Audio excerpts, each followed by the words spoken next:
Today, we're going to get clear on your offer because a confused buyer doesn't buy. So stick around and check out this video.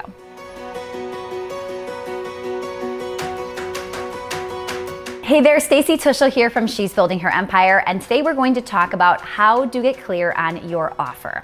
Because I know you want to impact more people, make more sales, grow the business you want to grow, and just positively impact the people that you're trying to serve and really hit their pain points. So let's dive in. I've got 4 tips for you. Tip number 1 is get clear on what you want to offer. So what is it that you love? What are you passionate about? Entrepreneurship is really hard sometimes, and you've got to make sure you wake up and you're excited to work. You want to dive into your office and get started. So how do we figure out what the market wants and what they could use from you? How do we best serve them? Okay, I've got a really great tip that I use all the time and it works so good.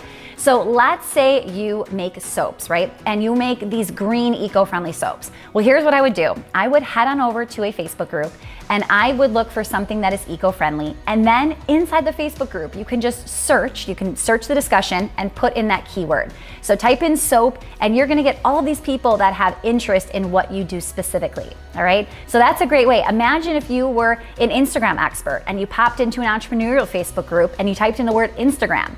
You will all of a sudden see what your ideal client, their questions, their needs, you have their problems. It's great market research. So that's just one tool you can use, but there's also great places like Pinterest and YouTube that use keywords and have that search engine optimization that you're looking for. So you may not have an audience and that's fine. That's not an excuse. There are so many people online waiting to find out your solution to their problem. So be sure you get very clear on what you want to offer. Tip number 2, naming your product. Don't get crazy here. I see so many people have crazy names that are spelled differently or are in French and they mean something. Don't get crazy. We want people to see your program, see your product, and know what it is because we want them to know it's going to solve their problem.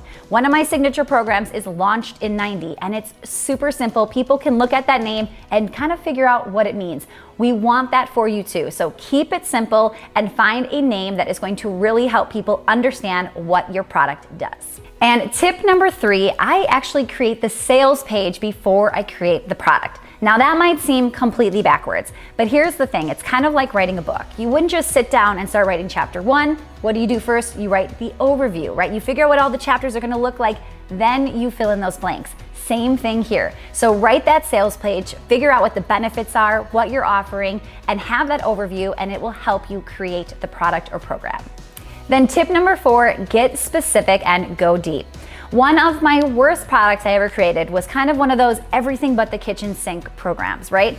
Now, here's the thing, people don't want surface level from you. They wanna go deep and they wanna get results. So I always ask myself before I create something, what's the one big, bold promise I'm going to be giving to my customers? Ask yourself that. What is something you are hoping they accomplish within that specific period of time, all right? You wanna make sure you know what that is and you wanna get them results because you want them to become raving fans and give you some amazing testimonials so other clients check out your stuff as well. All right, and I have a bonus tip for you. I want you to survey your audience. No matter how big or small, you have people that you can survey and just ask a few questions for.